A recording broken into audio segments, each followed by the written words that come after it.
सुनीता अनमोल के साथ राजस्थान के जयपुर पिंक सिटी घूमने गई हुई थी। बेहद ही खूबसूरत शहर है जयपुर।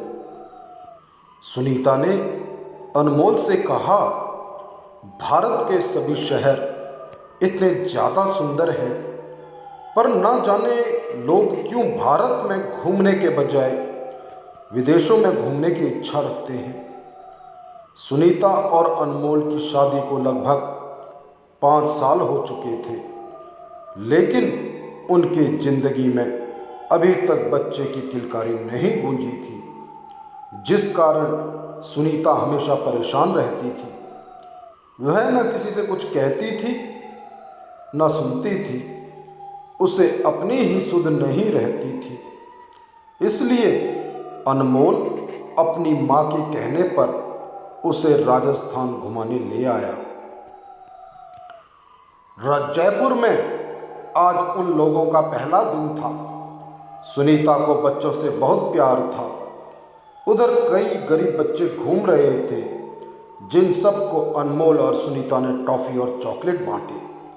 उसके पश्चात रात को रुकने के लिए उन लोगों ने होटल तलाशना शुरू किया।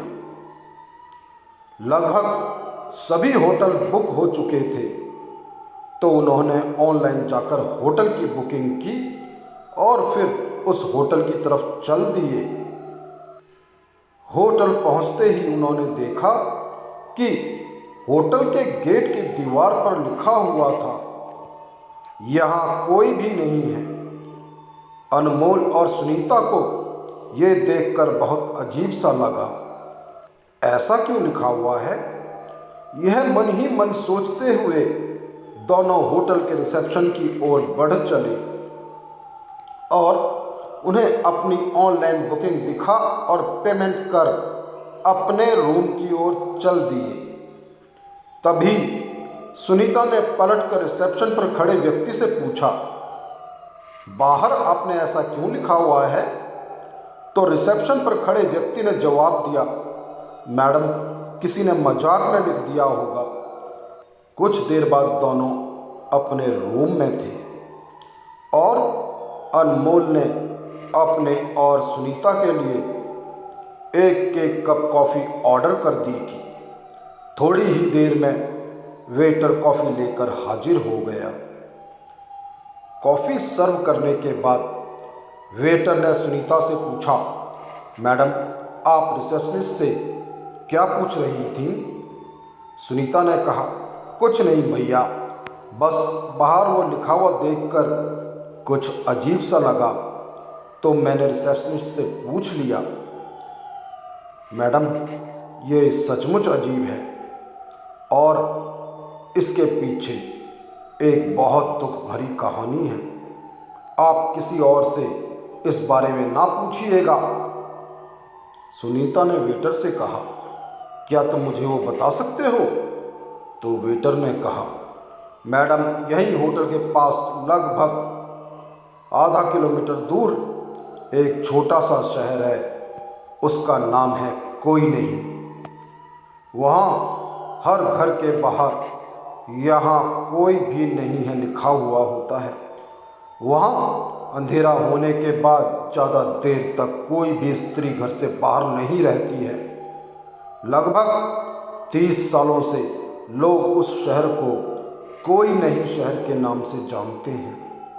रात होते ही वहाँ से बड़ी अजीब तरह की आवाज़ें आने लगती हैं। सुना है किसी की आत्मा वहाँ भटकती है।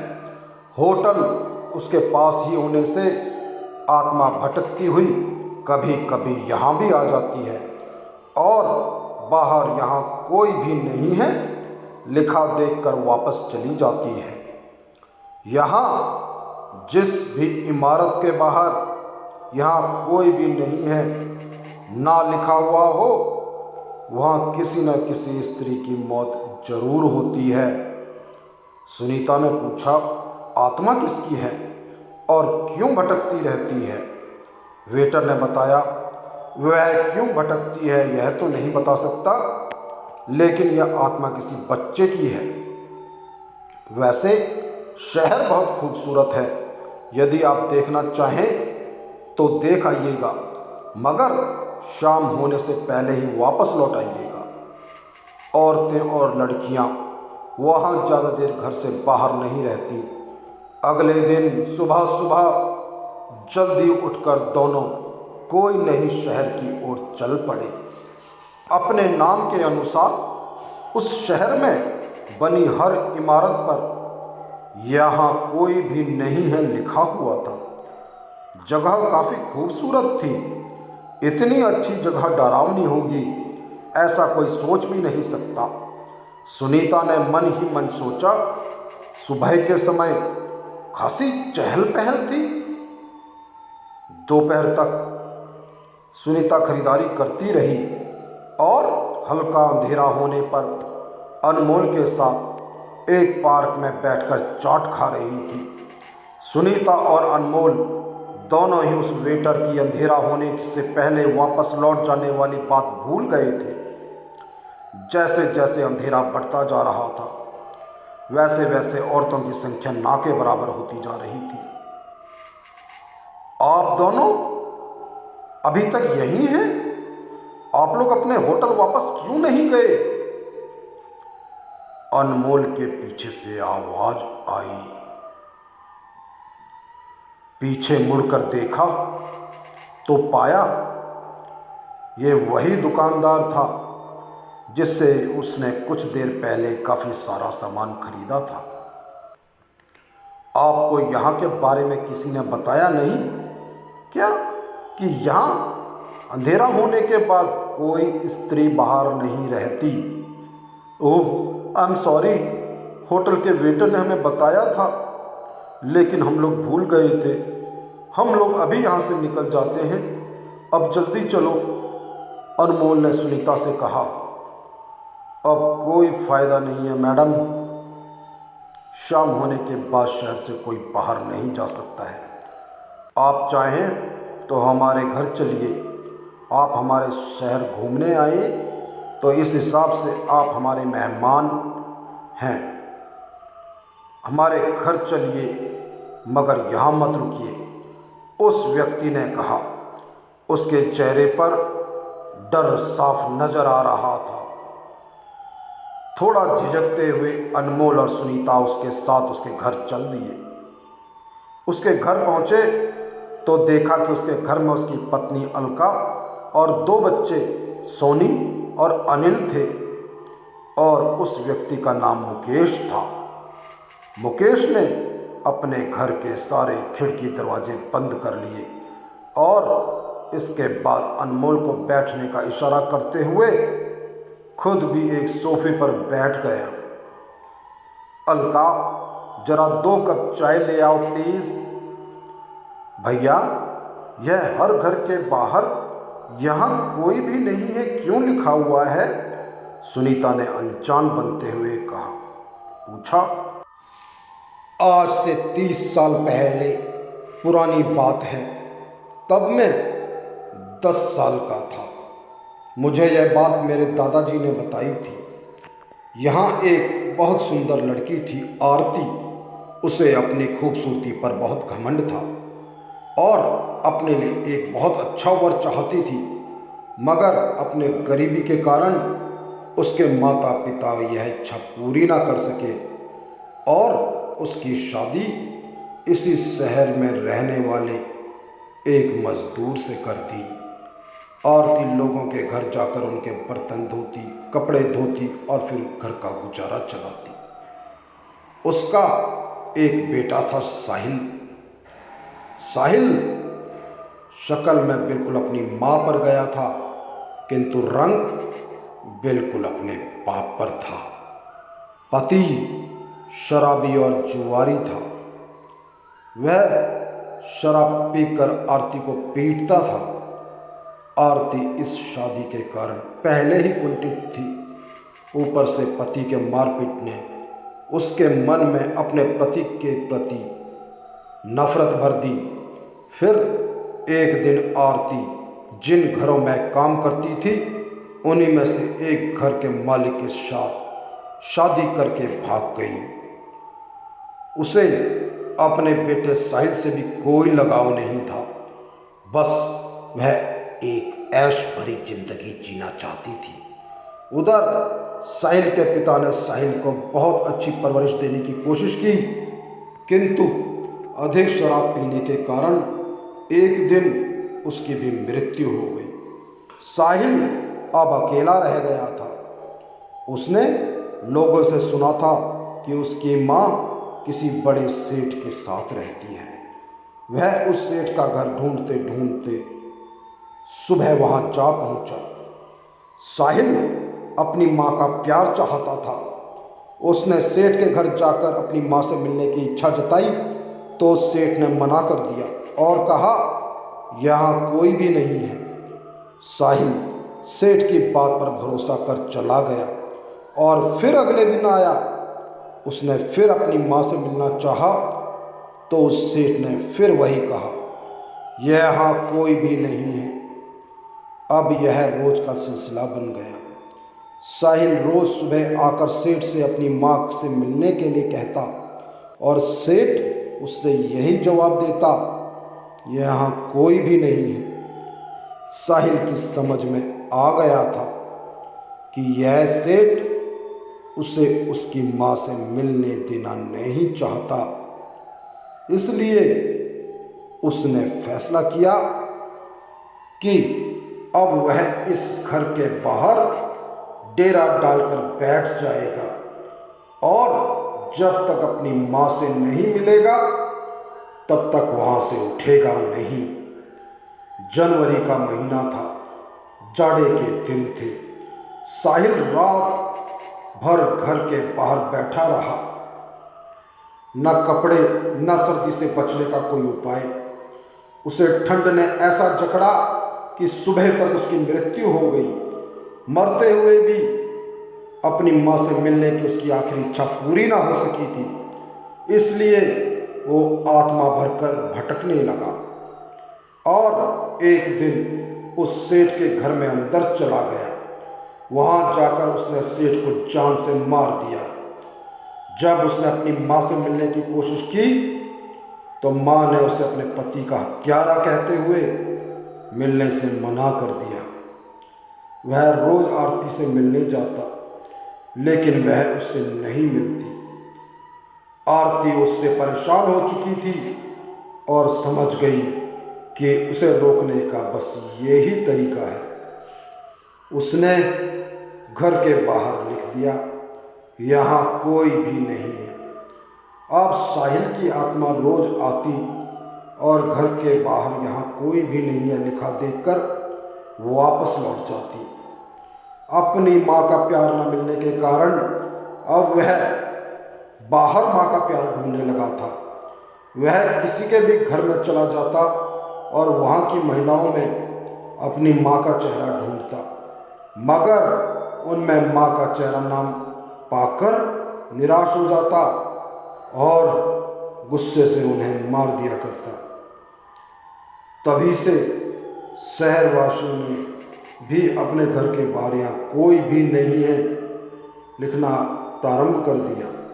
हालांकि शहर वालों को साहिल से हमदर्दी थी, मगर जिस प्रकार से वह सबकी जान ले रहा था, मजबूरी में सबने आरती का बताया हुआ उपाय अपना लिया।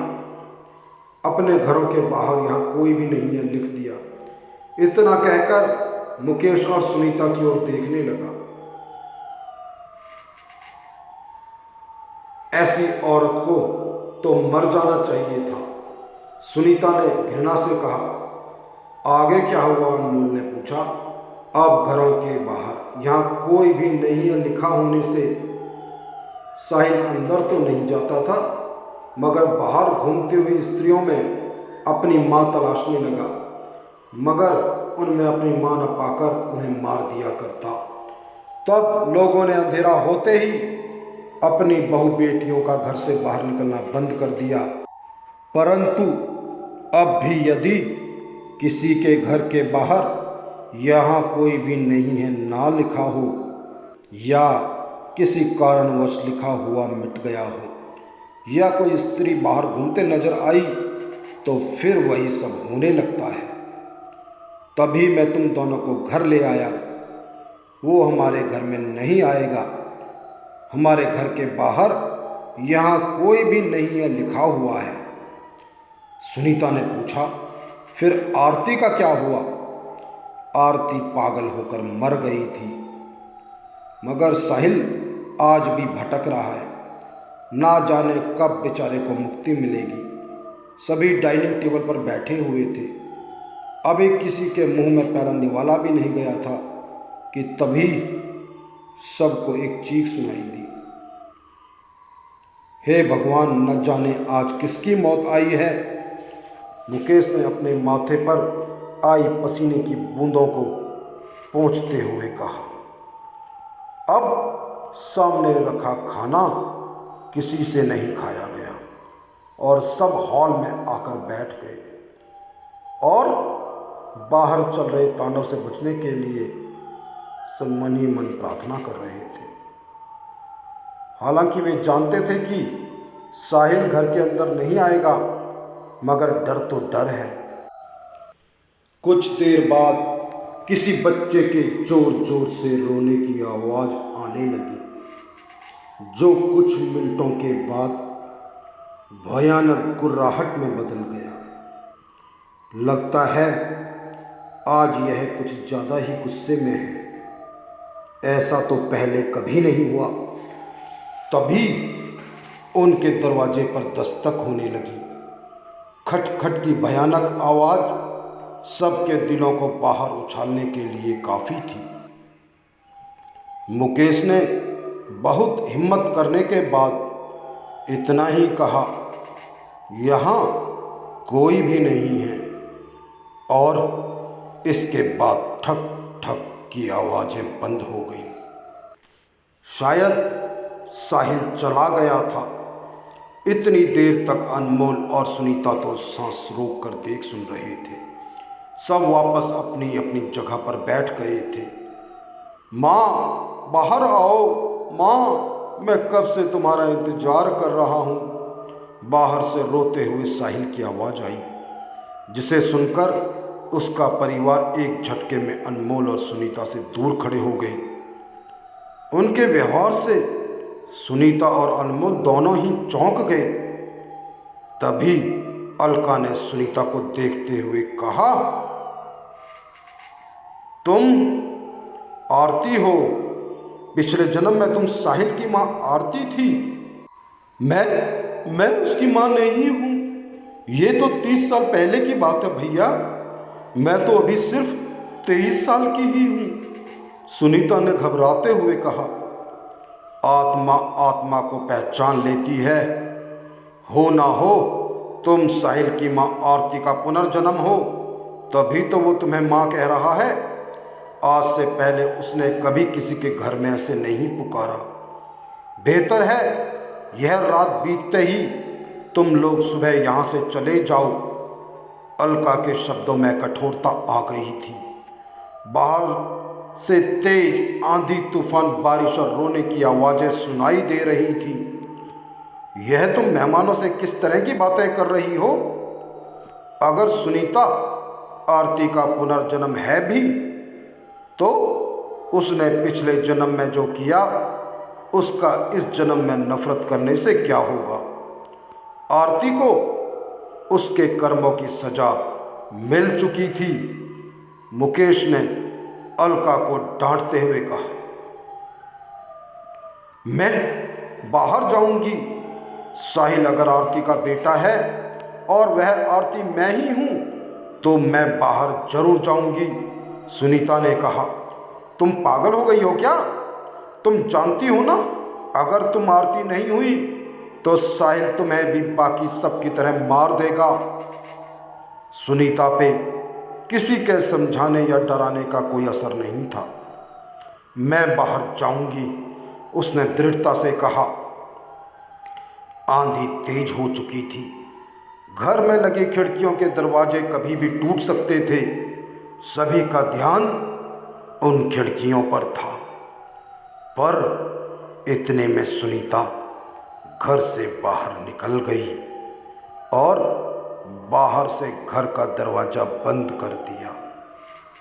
अंदर से सबकी आवाज़ें आ रही थी, वो उसे अंदर बुला रहे थे, मगर कुछ ही पल में उसका सारा ध्यान साहिल की दयनीय हालत पर गई तो उसे किसी की भी आवाज़ सुनाई देनी बंद हो गई। आसमान काला पड़ चुका था, आंधी का बवंडर चल रहा था, बारिश के साथ साथ ओले भी गिर रहे थे। मुकेश के घर की दीवार पर जब उसकी नज़र पड़ी तो उसे सारा मामला समझ आ गया।